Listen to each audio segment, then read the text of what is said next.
All right, good day, chem students. Today we're going to talk about colligative properties. Uh, so we're going to get to that, but first, there's some beginning information we need. So at first, we're going to talk about vapor pressure, then we're going to talk about atmospheric pressure to get to that point. We're going to talk about volatility and dynamic equilibrium. Once we have those kind of under our belt, then we can start talking about colligative properties and what they are and how they affect our lives, because they actually do. Um, you're going to have to be able to define what a normal boiling point is in terms of vapor pressure. You're going to have to be able to interpolate and extrapolate information from pressure versus temperature graphs. So you have to be able to use those temperature versus pressure, or sorry, pressure versus temperature graphs to figure out boiling points at given pressures. And then you should be able to, or you're going to have to be able to explain what freezing point depression and boiling point elevation is uh, at the molecular level. So probably using a diagram. So make sure you know that stuff by the end here. So pressure, first of all. We've all been under pressure. I've been under a lot of pressure lately. I'm really looking forward to summer. I'm sure you guys are too, because you're under pressure as well. But in the physics world, pressure is defined as force per unit area. So it's an amount of push basically you're feeling in a certain amount of area. Um, I don't, I'm sorry. I don't even know why the animation is here. I guess he's feeling the force of those molecules of air. I, I seriously question some of his animations.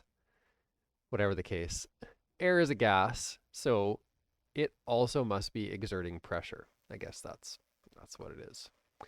Um, so yeah, we're without knowing it because we're so used to it. The air around us is always exerting pressure on us. It's called air pressure or atmospheric pressure. That's typically the word we use there. So the standard unit we use for atmospheric pressure at sea level, and there's a few different ones.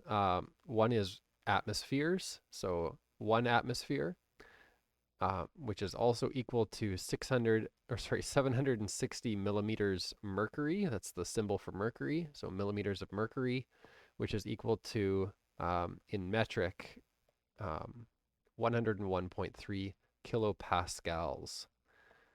So what does that mean? Okay. Well, think about it. We're down here on the surface of the Earth. We've got all this air above us in the atmosphere, and it's pushing down on us.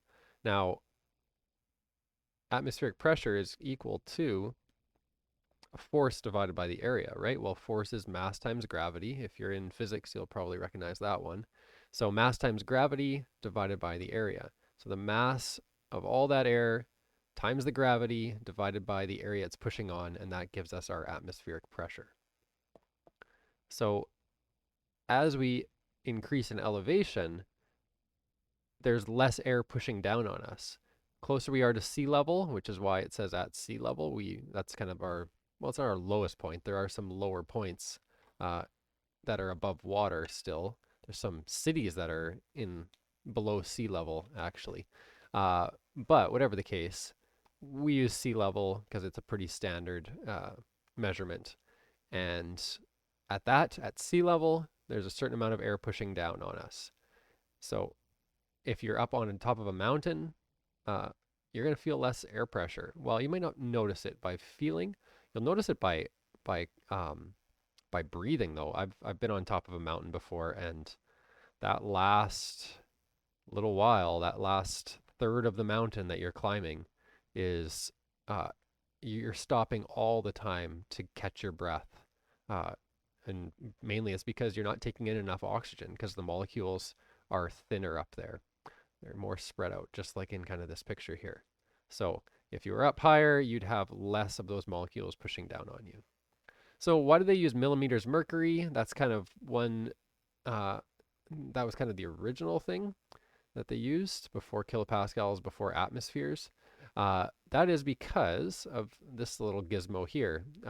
This would be filled with mercury, this dish, and this tube has an open end in the dish, and it's filled with, it's a vacuum, meaning that there isn't even air in there. There's nothing in there. And when atmospheric pressure pushes down on this mercury here, now mercury has a very high density, right? For liquid, it's probably the highest density. I say that questioningly, but it's very, very close if it isn't. Um, anyways, it pushes up on the mercury, pushes it into this tube. And the difference between the bottom in this dish here and where the mercury is 760 millimeters. So that is how high um, atmospheric pressure at sea level, depending on temperature and other things, but as a standard, how much it pushes up on that mercury, uh, which means that because that's just pure weight then that it's pushing up. So this amount from down right from where the surface of this is to here, that 760 millimeters of mercury, that whole mass of that mercury is the same amount of mass as what's pushing down on this entire plate or this entire bowl. So it's kind of interesting because if you think about what's pushing down on you all the time, uh, it's more than this mercury here, right? Just in this bowl. So, or in this tube, sorry, which is interesting because you're a wider space, so you have more area and therefore more force on you. Okay, so we got to cover a couple more basics here before we can talk about colligative properties. So a closed system. You can imagine a container that's completely sealed off with a liquid in it, and you've got a vapor that would form because you'd have evaporation happening. Even at room temperature, evaporation occurs. Uh, and now what is going on in a closed system is you'll have, if you just pour that liquid in there, seal off the container, there'll be very little water vapor in the air, or, well, let's assume water for this sake. It's not always water. Um, but that water is going to start to evaporate. And as it evaporates, uh, eventually it's going to reach a point where uh, for no more is going to vaporize, no more is going to evaporate unless a molecule, unless one condenses. So you'll have a 1-to-1 ratio. Every molecule that evaporates, one has to go in back into the liquid. So this is an equilibrium. So when vaporization equals condensation, which is the opposite, right? Vaporization is turning into a vapor, into a gas, and condensation is turning into a liquid from a gas. This is called equilibrium, and specifically, it's called dynamic equilibrium. Now, it's called dynamic because dynamic means it's constantly changing. Now, how do you have equilibrium means it's equal, but how do you have something that's equal and constantly changing? Well, it's because it's not like when you get this, reach this point uh, where you've got the maximum amount vaporized of molecules that no more changeover happens. No, it's not that. It's that for everyone that comes back into the liquid, one's going out of that liquid, right? So that's why it's called a dynamic equilibrium. So you see a wonderful animation here from my predecessor. So these particles start to vaporize, they're evaporating, they should be coming off the surface. Spoiler alert for people who are struggling with that on the quiz. The thing with evaporation is they come off the surface because they have less IMFs holding them back compared to ones that are in the middle here. Okay, so as a molecule goes back in here, okay, I'm not sure why he's adding more like that. Okay, here we go. I think this is where it starts to go. So one comes out, one goes in. One comes out, one goes in. Okay, so this is dynamic equilibrium. It's going to keep doing that. It's going to keep cycling these molecules from vapor to liquid.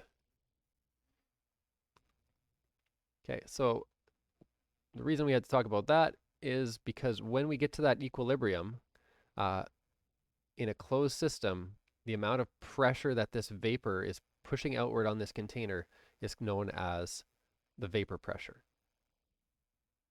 Okay, so once it's at equilibrium, that vapor pushing outwards, because keep in mind that vapor, remember it's taking up more space than the liquid that we put in there originally. We sealed off that put in the liquid, sealed off the container, and then stuff starts to evaporate. Because those molecules are more spaced out, they need to be in a vapor. They're going to be exerting a pressure. So this is one of those characteristic physical properties, meaning it is unique, completely unique to each compound that we're dealing with each liquid that we're dealing with. So water vapor is different than what was one?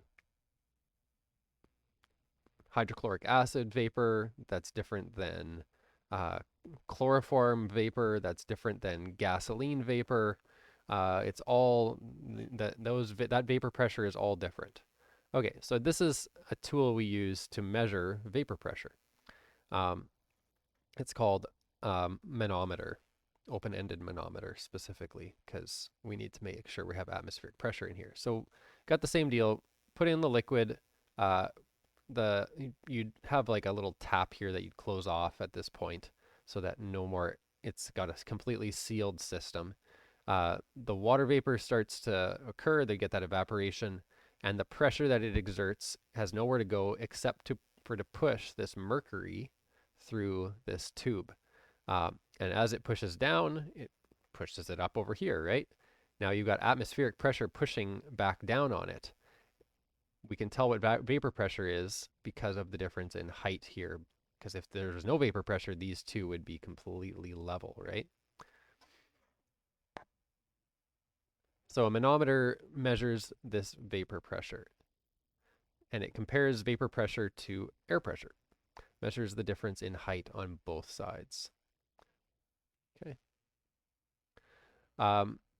Now I talked about difference in vapor pressure depending on the substance that you're dealing with. Well, here's an example. So you've got water and you've got alcohol.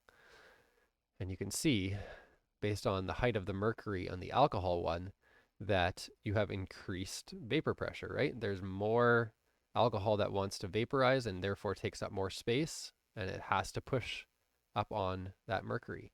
It has nowhere else to go.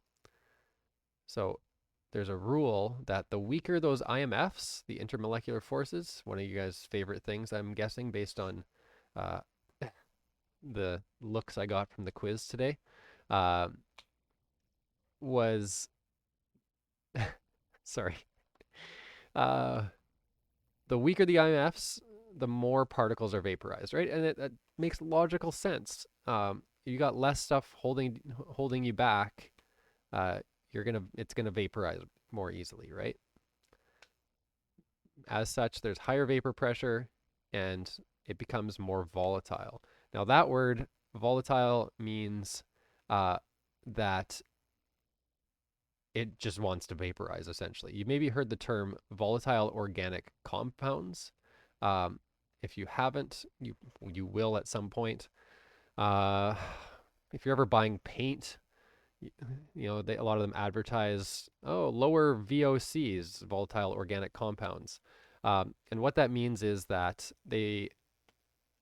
like if you've ever used, especially oil-based paints, um, if you've used them in a house, they give off a lot of smell, a lot of odor, and that actually can be pretty dangerous.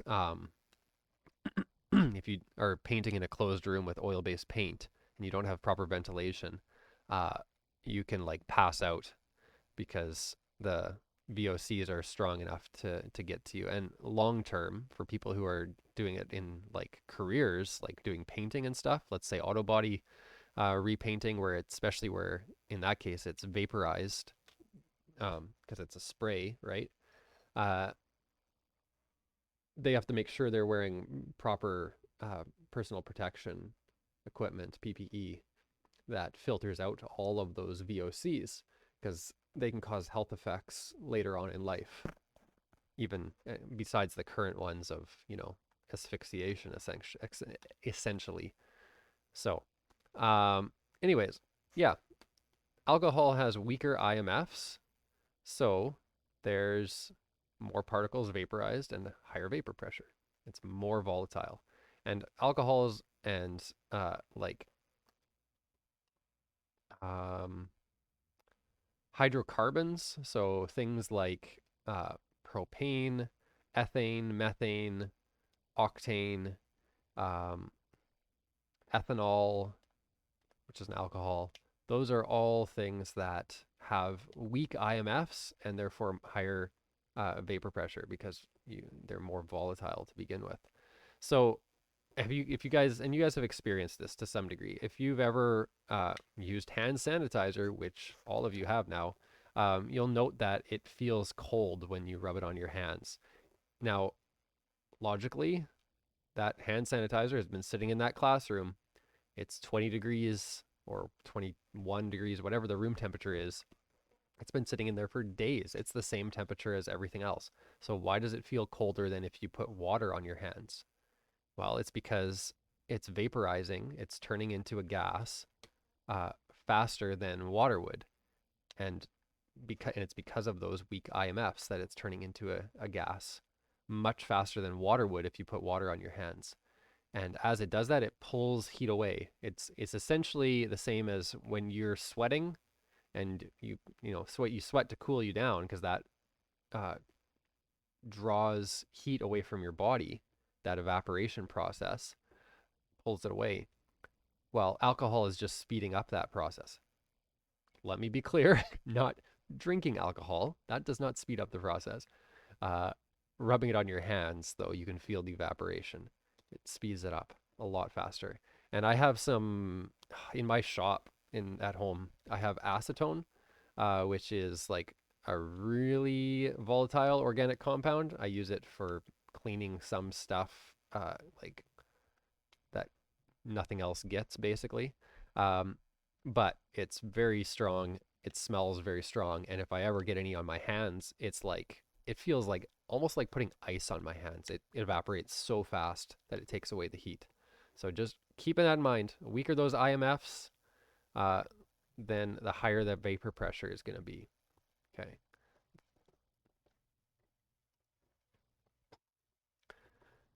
Okay. This one should be obvious to you guys. Heat, it increases that particle kinetic energy and it breaks those IMFs even faster. It creates a higher vapor pressure. So increasing that rate of vaporization equals a pressure increase. So if we cool down that ball, it's going to press even less because there's going to be less vapor in the air compared to heating it up. Logically, it makes sense, right? Um, yeah. Okay, boiling point. So now that we have well, we've talked a little bit, but now we have some basic stuff. We're going to talk about boiling point and what that means. We know that what atmospheres are. We know atmospheric pressure. So when vapor pressure is equal to atmospheric pressure, that's when we hit our boiling point.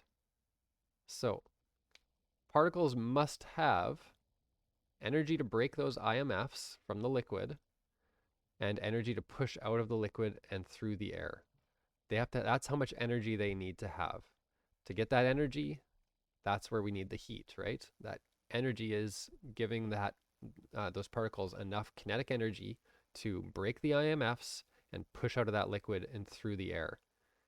So if they give them enough energy, they can increase that vapor pressure enough to equal atmospheric pressure and hit our boiling point. That is the equal spot right there.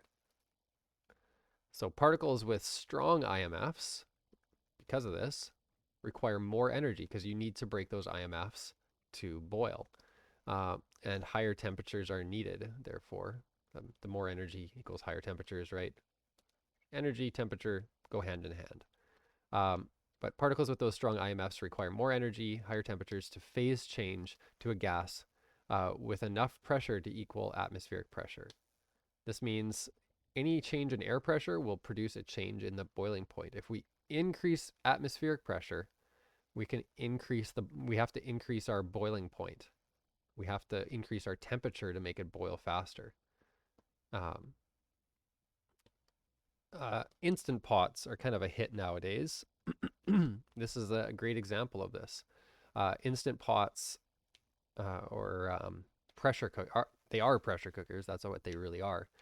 And what you've done is you're sealing it off, and you're boiling it, and you're creating a greater atmospheric pressure inside that instant pot, and therefore the water that's inside is not boiling at 100 degrees Celsius anymore. It's boiling at a much higher temperature because it has to get to that temperature to meet atmospheric pressure, which is increased. Okay. It also works the opposite way. So as we increase in altitude, in elevation, uh, we're decreasing the temperature that water boils at. So if you live up high on a mountain, 7,500 feet up or 10,000 feet up on a mountain, or you're ever hiking up there, water is going to boil at 90 degrees Celsius instead of at 100 degrees Celsius. But that means that your pasta is going to take longer to cook because it's not at 100 degrees anymore. It's only at 90 degrees. So the lower the pressure, uh, then the longer the cooking time. And that's why the Instant Pot is such a hit, because it's doing the exact opposite, right? It's increasing pressure and decreasing the cooking time.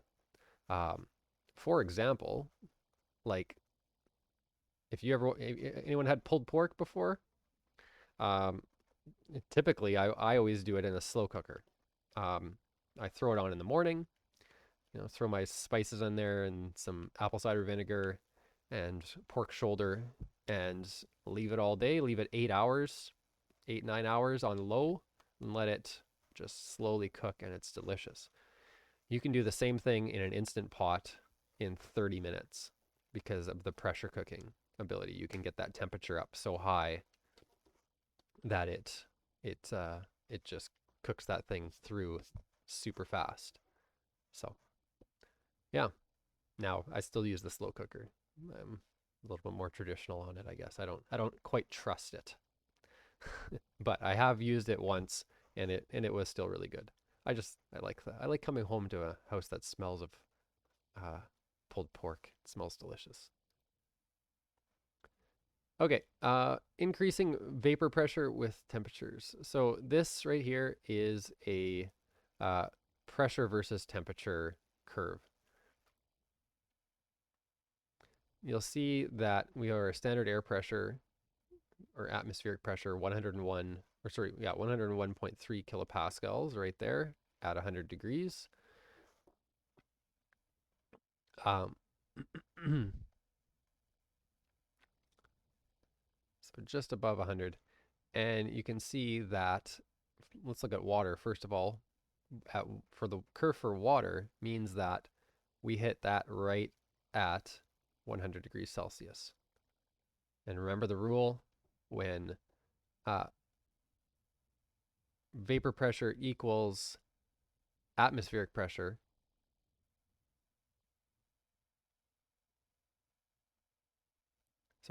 when vapor pressure equals atmospheric pressure, that's when you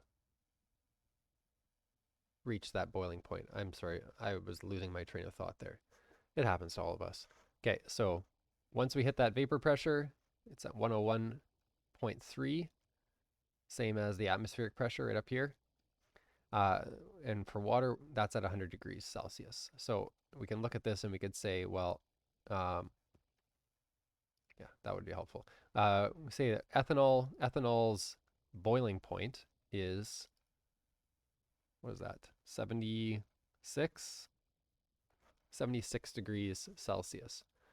Ethanol is an alcohol, right? So that boils at a much lower temperature compared to water where it's 100 degrees Celsius. But if we decrease our vapor pressure, so down to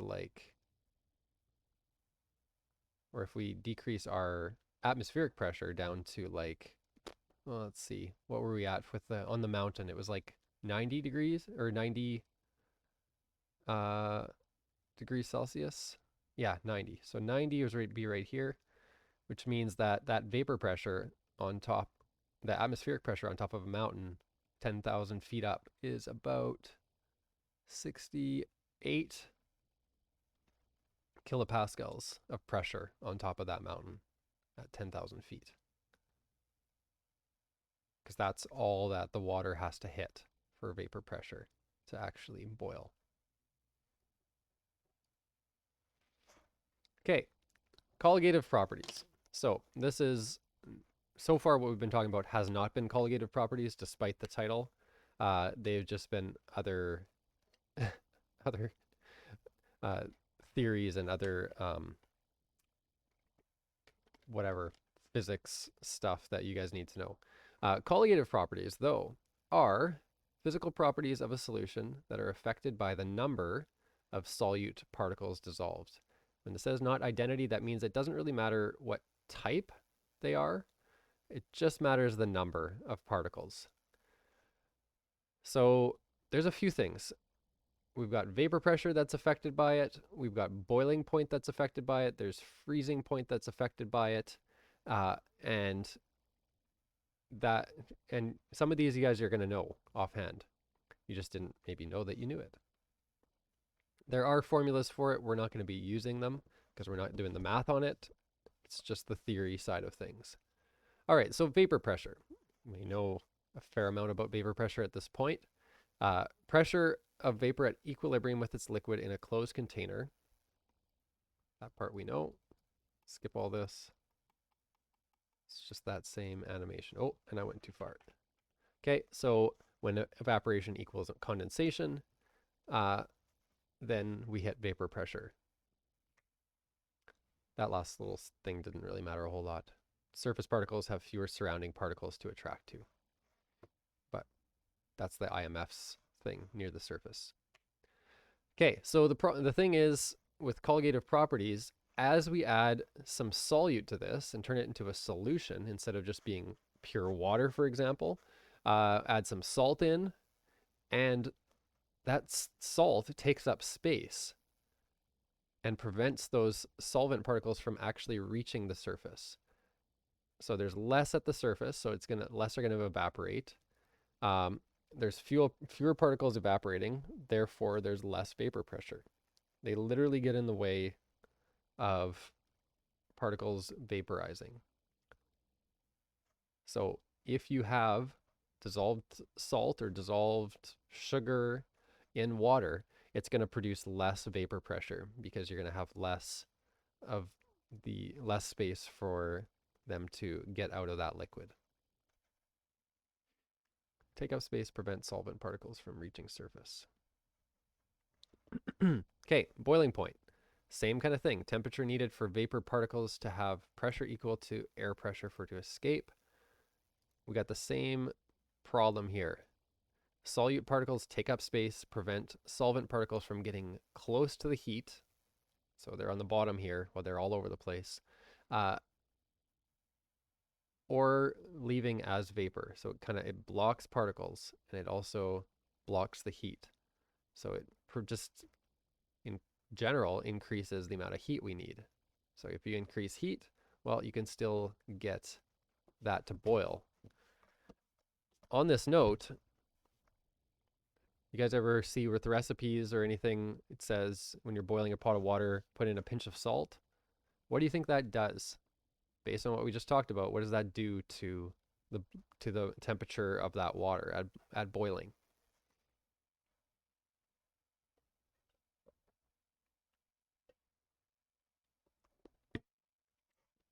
I was just having a drink of water. I wasn't waiting for you to answer. Although if you answered, that's great.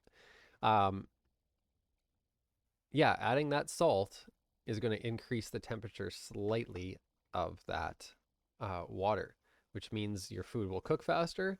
Now, the amount of salt you'd have to add to actually make a big difference on this, like in terms of like 5 or 10 degrees or whatever of your water boiling, your food would taste really gross.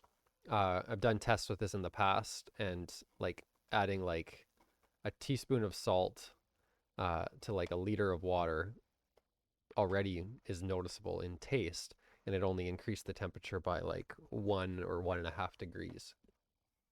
So it doesn't make a huge difference, and I'm guessing in the recipes it's more about the adding a bit of salt to your water for flavor of like the pasta noodles or whatever. But um, doesn't change the fact that it does affect the temperature and it does get in the way. So more energy is needed to boil, therefore it creates we need a higher boiling point. Freezing point, exact opposite deal going on here. I was gonna say dealio, didn't sound right. Freezing point, so temperature needed for liquid particles to lose energy and phase change to a solid.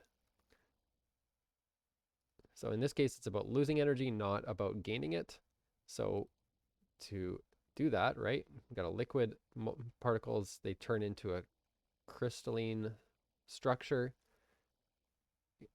Dump some salt in there, and you guys have probably done this or seen it on sidewalks to keep them from freezing up. Throw some salt on it.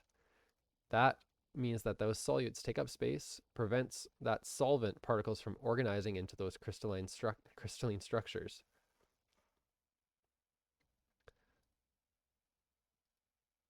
Okay, so because it's difficult to form those solids, it lowers that freezing point. Particles must slow down more to connect to each other. So, because you keep in mind, even at a solid, those particles are still moving a little bit. They're kind of just vibrating, basically. So, as there is a liquid, it reduces the temperature that you need. You need a lower freezing point. You guys have probably done that experiment as well, where you put salt on an ice cube, and you can get a string to kind of get it to like freeze into the ice cube just by laying it on top. Okay, that's the end of this. So sorry it took so long. I kind of took some time on some of that, but I thought it was probably confusing and needed a bit more explanation. So you should be able to define vapor pressure. Vapor pressure is how much pressure that uh, a closed system has, basically, that vapor has in a closed system once it hits equilibrium. And then volatility, so how much vapor it wants to give off. Something becomes more volatile as it gives off more vapor pressure. And dynamic equilibrium, the idea of for every molecule evaporating, one is condensing. That's a dynamic equilibrium. And you should be able to define a normal boiling point in terms of vapor pressure. So boiling point is when the vapor pressure of your liquid equals the atmospheric pressure, right? And then you should be able to interpolate and extrapolate. I'm sorry, guys. I don't even know what interpolate means. I know what extrapolate means. It means pull data from. So I imagine it means put data into. So you should be able to extrapolate information. So pull out information from pressure versus temperature graphs. That was that one. I'll go back to it in a second here quickly. Oh, I thought I could do it without. Where was it? There, this guy. So you should be able to read what these are at. And if you need help with that, let me know. Oh, and I just went too far.